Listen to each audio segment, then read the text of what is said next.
Hello students, we are going to start with the new topic dissolution of partnership firm. ये topic आपको board examination में आएगा for 10 marks. सबसे पहले हमें डिसोल्यूशन का मीनिंग देखना है. The word dissolution means to break, to close और to end. Dissolution of firm का मतलब होता है complete closure of partnership business and complete breakdown of relationship among the partners. अगर बिजनेस पूरी तरह से बंद हो जाता है और जो रिलेशन है बिटवीन द पार्टनर्स अगर वो भी ब्रेक हो जाता है, then that is called as dissolution.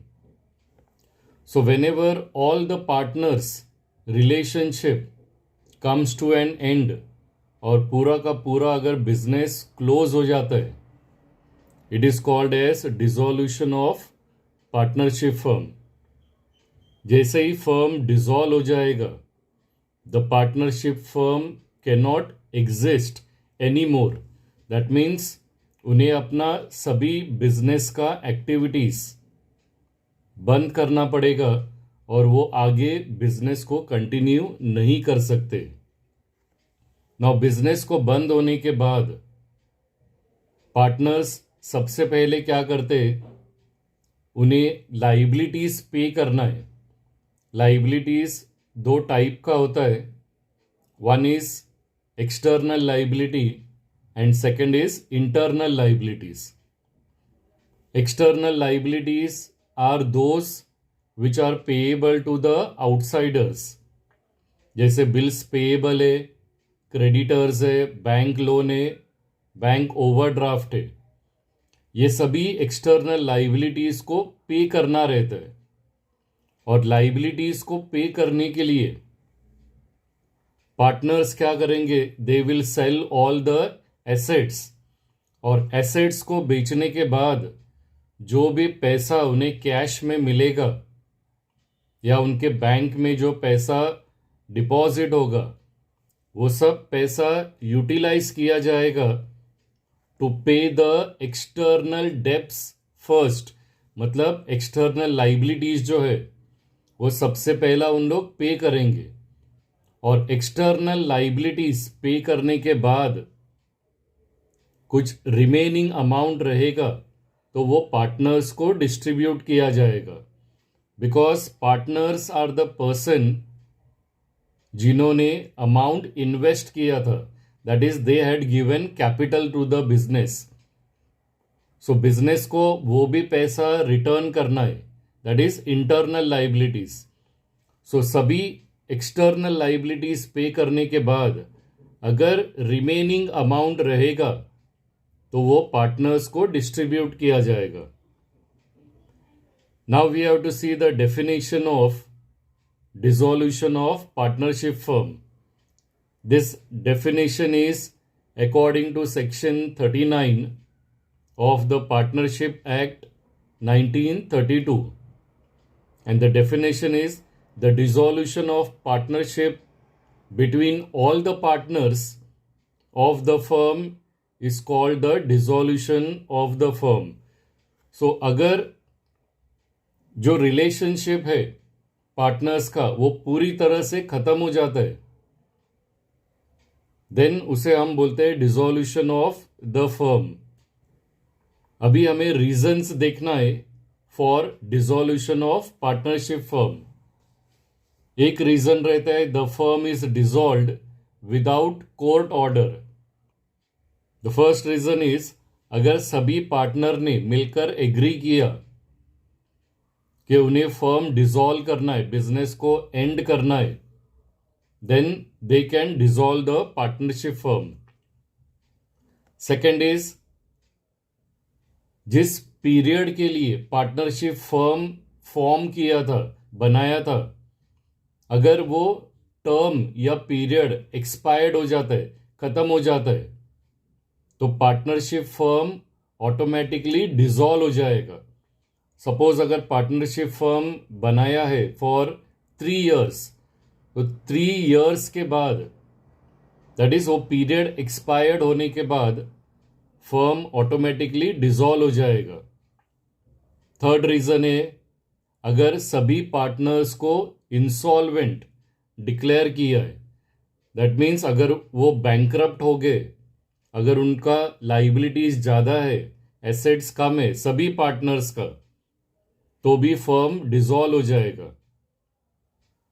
और लास्ट रीजन है, in case of partnership at will, that is अगर विलिंगली उन्होंने फर्म को डिसॉल्व किया, then that is also dissolution of partnership firm. Second is, court भी ऑर्डर देता है to dissolve the partnership firm, और उसका रीजन है कि अगर कोई भी एक partner if he is guilty of misconduct, second reason है कोर्ट ऑर्डर पास करता है अगर किसी भी पार्टनर ने एग्रीमेंट ब्रेक किया है तो, that is breach of agreement. अगर पार्टनर अनसाउंड माइंड का हो जाएगा या इनसेन, दैट मीन्स अगर वो पागल हो जाता है, तो भी कोर्ट ऑर्डर पास करेगा for dissolution of partnership firm. ना अभी हमें देखना है अकाउंटिंग प्रोसीजर। अगर फर्म कंपनी डिसॉल्व हो जाती है और एसेट्स बेचने के बाद अगर उनको लाइबिलिटीज पे करना है, तो in that case accounting procedure क्या रहेगा। So dissolution of partnership firm दो टाइप का होता है। First one is simple dissolution and the second one is dissolution under insolvency situation. अगर पार्टनर इंसॉल्वेंट हो जाते, एक, दो या तीनों भी पार्टनर, तो it is called as dissolution under insolvency system. सबसे पहले हम देखते हैं सिंपल डिसॉल्यूशन का अकाउंटिंग प्रोसीजर क्या है।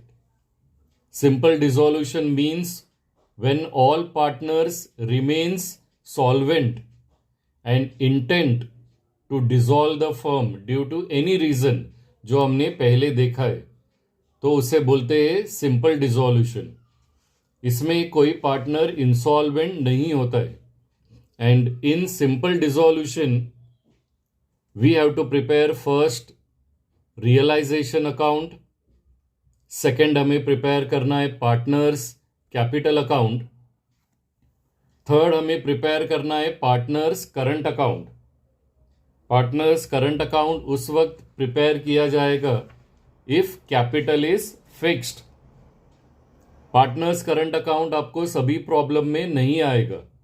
अगर आपको बैलेंस शीट में करंट अकाउंट दिया रहेगा, then only we have to prepare current account. Otherwise realisation हमेशा फर्स्ट रहेगा, पार्टनर्स कैपिटल अकाउंट सेकेंड रहेगा, करंट अकाउंट इफ रिक्वायर्ड तो ही प्रिपेयर करना है। Fourth, partners loan, that also if necessary. अगर बैलेंस शीट में पार्टनर का लोन दिया रहेगा तो उसके लिए हमें सेपरेट अकाउंट प्रिपेयर करना है। और लास्ट अकाउंट है कैश और बैंक अकाउंट। सो अभी हम एक एक करके ये सब अकाउंट देखते हैं। जनरली हमेशा 3 अकाउंट प्रिपेयर करने के लिए आएगा इन सिंपल डिसॉल्यूशन। एक realization account, second partners capital account और थर्ड आएगा कैश बैंक अकाउंट। बाकी दोनों भी account, partners current account and partners loan account, if required तो ही प्रिपेयर करना है। तो अभी हम सबसे पहले देखते हैं realisation account. In realisation account partners सभी एसेट्स और लाइबिलिटीज को ट्रांसफर करते हैं।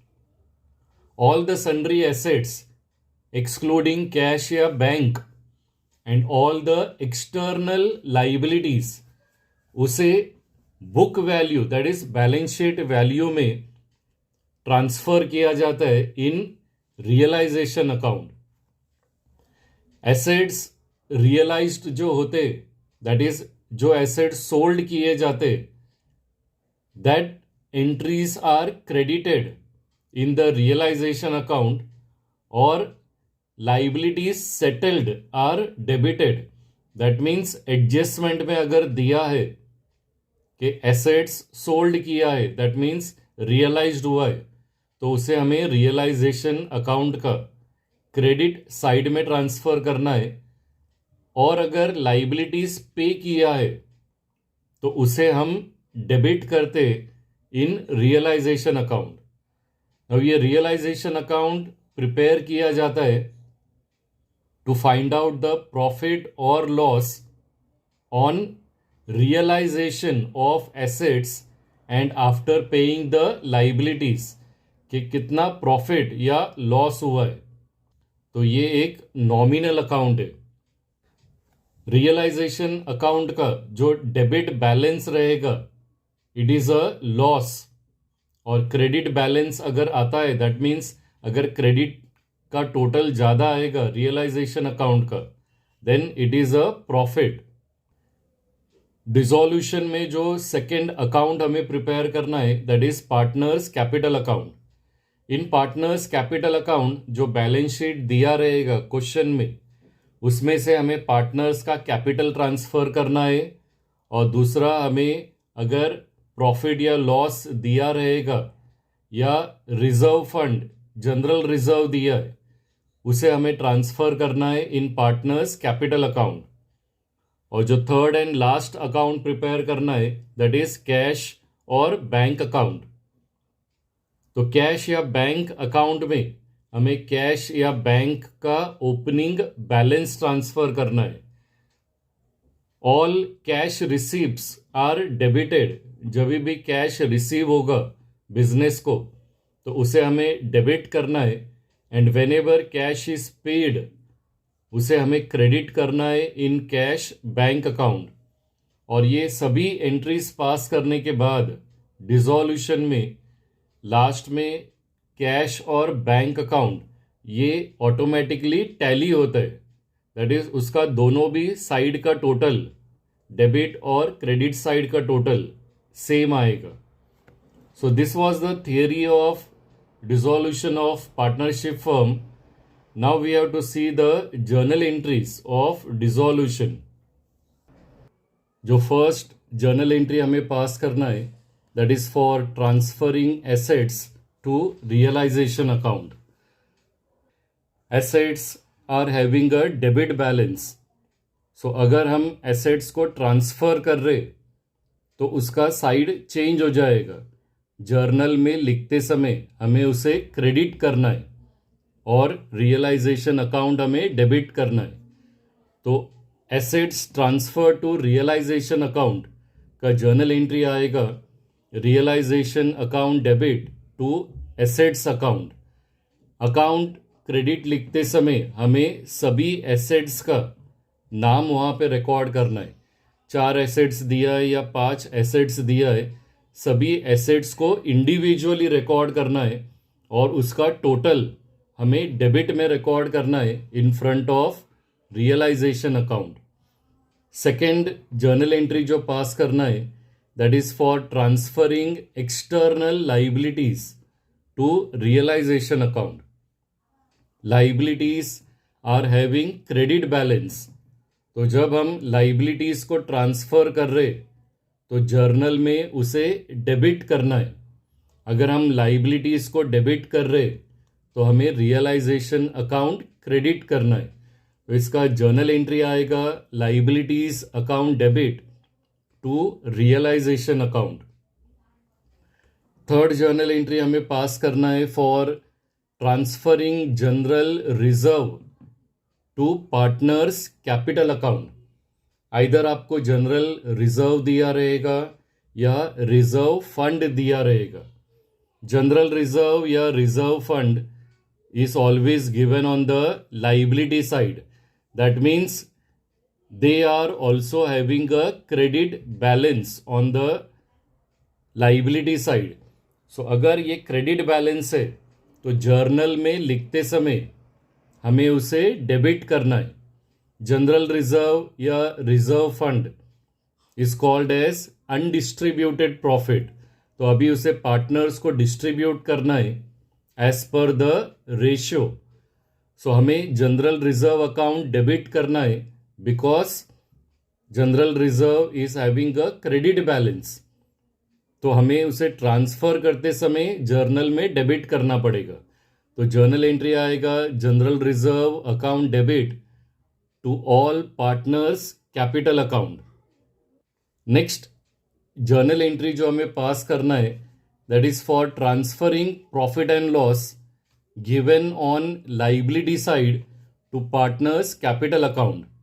अगर profit and loss account liability side में दिया है that means it is a profit of the firm और ये प्रॉफिट को भी डिस्ट्रीब्यूट करना है टू पार्टनर्स एज पर the ratio.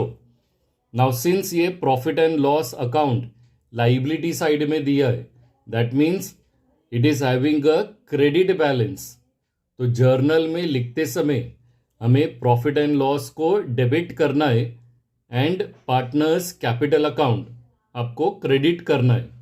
So journal entry will come profit and loss account debit to all partners capital account. Next entry हमें पास करना है for transferring profit and loss account given on asset side to partners capital account.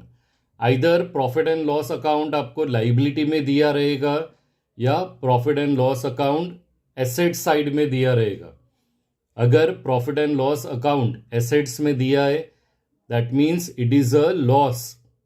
Since ये assets में दिया है profit and loss account is having a debit balance. तो journal में हमें उसे क्रेडिट करना है और अकाउंट जो डेबिट करना है it is all partners capital account. तो जर्नल एंट्री आएगा all partners capital account debit to profit and loss account. तो ये सभी जो जर्नल एंट्री हम पास करते these we are recording from the balance sheet जो आपको दिया रहेगा. Remaining all the journal entries आपको पास करना है फॉर द एडजस्टमेंट्स जो आपको बैलेंस शीट के बिलो दिया रहेगा. सो अगर एडजस्टमेंट दिया है फॉर एसेट्स रियलाइज्ड या एसेट्स सोल्ड, अगर एसेट्स को सोल्ड किया हुआ है तो जर्नल एंट्री पास करना है cash bank account debit to realisation account. Assets को सोल्ड किया है तो फर्म को पैसा मिलेगा इसलिए कैश बैंक अकाउंट को डेबिट करना है and we have to credit realisation account. अगर एडजस्टमेंट दिया है that assets is taken over by partner, partner अगर कोई एसेट्स उसके साथ ही लेके जा रहे that means partner is receiver. हमें पार्टनर को डेबिट करना है and we have to credit realisation account. Realisation account को इसलिए क्रेडिट करते हैं because all the assets are already transferred to realisation account. So for assets taken over by partner उसका journal entry आएगा partners capital account debit to realisation account. Partner will be receiver और realisation account हमें credit करना है. Next journal entry हमें पास करना है if liabilities are paid और कोई रियलाइजेशन एक्सपेंसेस पे किया है या डिसॉल्यूशन एक्सपेंसेस पे किया है उसका जर्नल एंट्री पास करना है.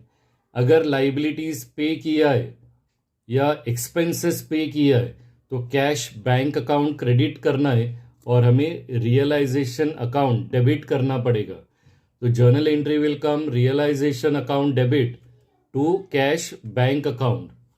और अगर कोई लाइबिलिटीज पार्टनर ने पे किया है तो partner will be giver, partner को क्रेडिट करना है and we have to debit realisation account.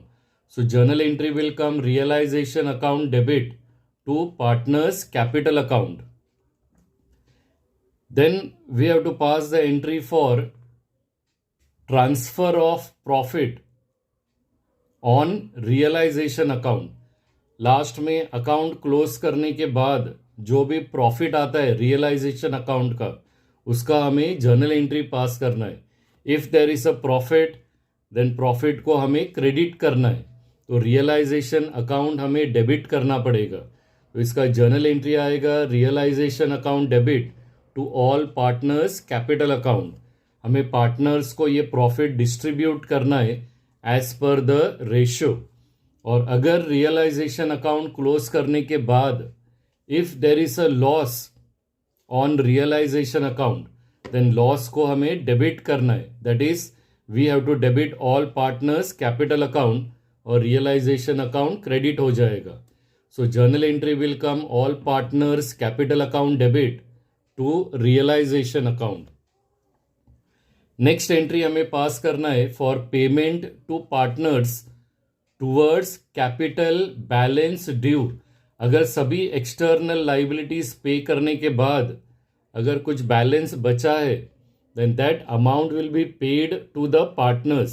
So partners will be receiver and cash will go out. तो हमें कैश या बैंक को क्रेडिट करना है। तो journal entry will come all partners capital account debit to cash bank account. If there is no balance then partners को amount contribute करना पड़ेगा to settle the account. So if partners are contributing cash to settle the account, that means partners are giver और firm को पैसा मिलेगा। So cash bank account debit करना है and we have to credit all partners capital account. So these are all the journal entries of dissolution of partnership firm.